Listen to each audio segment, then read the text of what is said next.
2018 চনতে আমি golden jubilee ক্লজিঙত এটা ডিচিশ্যন লৈছিলোঁ যে যিটো গ্ল'বেল ৱাৰ্মিং আৰু ক্লাইমেট চেঞ্জৰ যিটো গোটেই বিশ্বত এটা ইছ্যু আহিছে সেই ইছ্যুটো লৈ পেলাই আমিও যিহেতু বিশ্ববাসী হয় চ' এনভাইৰনমেণ্টটো বেলেঞ্চ কৰি ৰখা নেচাৰটো বেলেঞ্চ কৰি ৰখাটো আমাৰো দায়িত্ব আছে আৰু এই গোটেই মানে ক্লাইমেট চেঞ্জৰ যিটো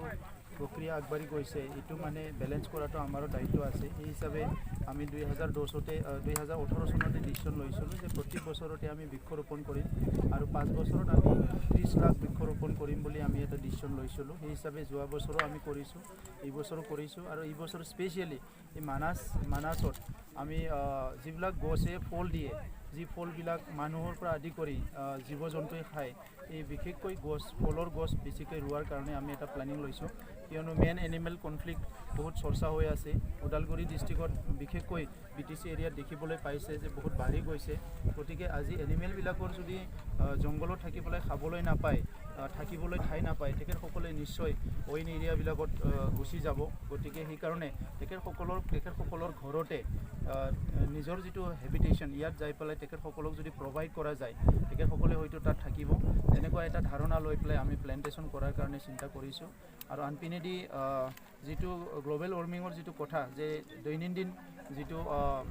গৰমটো যিটো বাঢ়ি গৈ আছে আজি ইণ্ডিয়াৰ বিভিন্ন চিটি ৰিপৰ্ট আহি আছে যে 46, 47 হৈ আছে 49 হৈ আছে গতিকে আমি এতিয়া অসমত আছোঁ বুলি পেলাই আমি যদি বাতাবৰণটো ঠিকমতে ৰখাৰ কাৰণে কাম নকৰোঁ এইটো অনাগত দিনত আমাৰ ইয়াতো ডাঙৰ এটা ইম্পেক্ট আহিব তো সেইকাৰণে আমি বিচাৰিছোঁ যে এইটো আমাৰ ইয়াত নাহক গতিকে এই দায়িত্বটো আমি পালন কৰিছোঁ আৰু বিশ্ববাসীক আজি যিটো ৱৰ্ল্ড এনভাইৰনমেণ্ট ডে ইয়াৰ আমি শুভেচ্ছা জনাইছোঁ আৰু সকলোকো আশা কৰিছোঁ যেনেকৈ এইবাৰৰ থিম লৈছে যে বিট দ্য এয়াৰ পলিউশ্যনটো বন্ধ কৰিব লাগে ইয়াৰ আগত প্লাষ্টিকটো বন্ধ কৰিব লাগিছিলে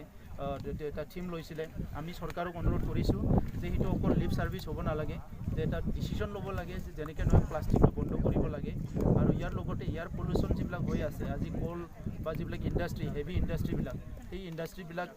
তেখেতসকলে বন্ধ কৰিব লাগে যিয়ে মানুহৰ কাৰণে এটা ডাঙৰ এটা থ্ৰেট সৃষ্টি কৰিছে ভাবুকি এটা সৃষ্টি কৰিছে তেনেকুৱা ইণ্ডাষ্ট্ৰিবিলাক বন্ধ কৰিব লাগে আৰু আমাৰ দেশখন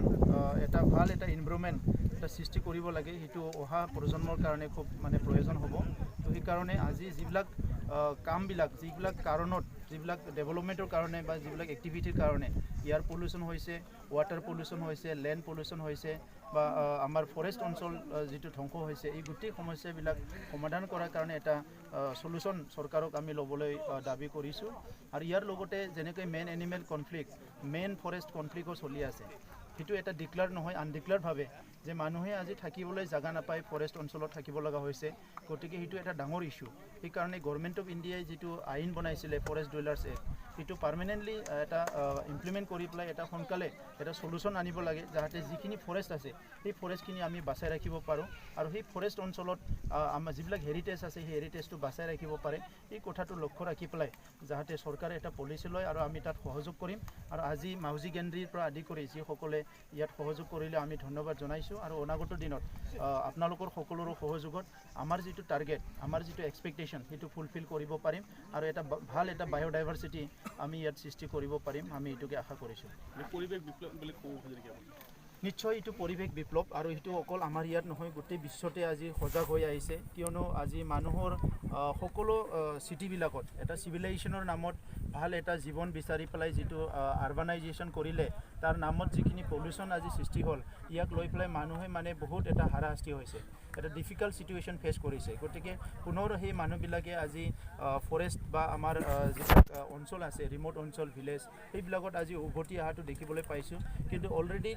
এই ভিলেজ অঞ্চলত বা ফৰেষ্ট অঞ্চলত মানে আধা অলৰেডি ধ্বংস কৰি পেলোৱা হ'ল গতিকে মানুহৰ যিটো এটিটিউড এইটো সলনি কৰিব লাগিব আমি জন্ম পোৱাৰ আগত বা মানৱ চিভিলাইজেশ্যনৰ আগত প্ৰাকৃতিক বহুত সুন্দৰ আছিলে বহুত মানে ভাল আছিলে কিন্তু মানৱ চিভিলাইজেশ্যনটো যিটো মানে সভ্যতা আগুৱাই নিয়াৰ নামত প্ৰকৃতিক যিখিনি ধ্বংস কৰিলে সেইখিনি আমি ৰিজেনেৰেট বা ৰিভাইভ কৰিব নোৱাৰিলে অনাগত দিনত মানুহৰ কাৰণে এটা ভয়ংকৰ এটা পৰিৱেশ সৃষ্টি হ'ব এইটো মানে সঁচা কথা মানাহ ৰাষ্ট্ৰীয় উদ্যানটো চৰকাৰে আজিও বেদখলমুক্ত কৰিব পৰা নাই কি ক'ব চাওক অকল মানাহ নহয় আজি কাজিৰঙাৰ পৰা আদি কৰি বিভিন্ন আজি ফৰেষ্ট বেদখল হৈ আছে আৰু সেই বেদখলৰ বহুত কাৰণ আছে সেইটো এদিনত হোৱা নহয় বহুত বছৰৰ পৰা লাহে লাহেকৈ এইবিলাক বেদখল হৈ আছে আৰু ইয়াত মানে সমাজ আৰু চৰকাৰ এই দুইটাৰ যিটো দায়িত্ব সেইটো সমানে সমানে পালন কৰিব নোৱাৰাৰ কাৰণে আজি সেই বেদখলবিলাক হৈছে সমাজৰ যিটো দায়িত্ব আছে সমাজে পালন কৰিব পৰা নাই চৰকাৰৰ যিটো দায়িত্ব আছে চৰকাৰেও পালন কৰিব পৰা নাই আৰু তৃতীয় কথাটো হৈছে যে এই যে উদ্যানবিলাকৰ যে প্ৰয়োজনীয়তা ইয়াৰ অনুভৱটো আমি আজিলৈকে কৰিব পৰা নাই গতিকে এই গোটেই মানুহৰ ওপৰতে সেই দায়িত্বটো আছে ৰেছপনচিবিলিটিটো আছে কোনোবাই এটা গ্ৰুপক বা কোনোবাই এটা ইনষ্টিটিউশ্যনক আমি দোষ দিলে নহ'ব হয় চৰকাৰী পলিচিত যথেষ্ট কম আছে যিটো পলিচি হ'ব লাগে সেই পলিচি হোৱা নাই আৰু বহুত সময়ত যিবিলাকক দায়িত্ব দিয়া হৈছিলে সেই দায়িত্বটো পালন নকৰাৰ কাৰণে আজি এই অৱস্থা হৈছে কিন্তু অনাগত দিনত আজি যেনেকৈ সজাগতা আগবাঢ়িছে বিষয়াসকলে যেনেকৈ দায়িত্ব লৈ কাম কৰিছে এনেকুৱা যদি যাব লাগে আমাৰ কম দিনৰ ভিতৰতে অকল মানাছ নহয় যিবিলাক অভয়াৰণ্য সেইবিলাক নিজৰ যিটো ডাইভাৰ্চিটি নিজৰ যিটো হেৰিটেজ আগত যিটো আছিলে ইয়াত ঘূৰি আহিব আৰু এতিয়া যিটো ৰিকগনেশ্যন পাইছে সেই ৰিকগনেশ্যন সদায় থাকিব ইয়াতকৈ আৰু ভাল ৰিকগনেশ্যন পাব বুলি আমি আশা কৰিব পাৰোঁ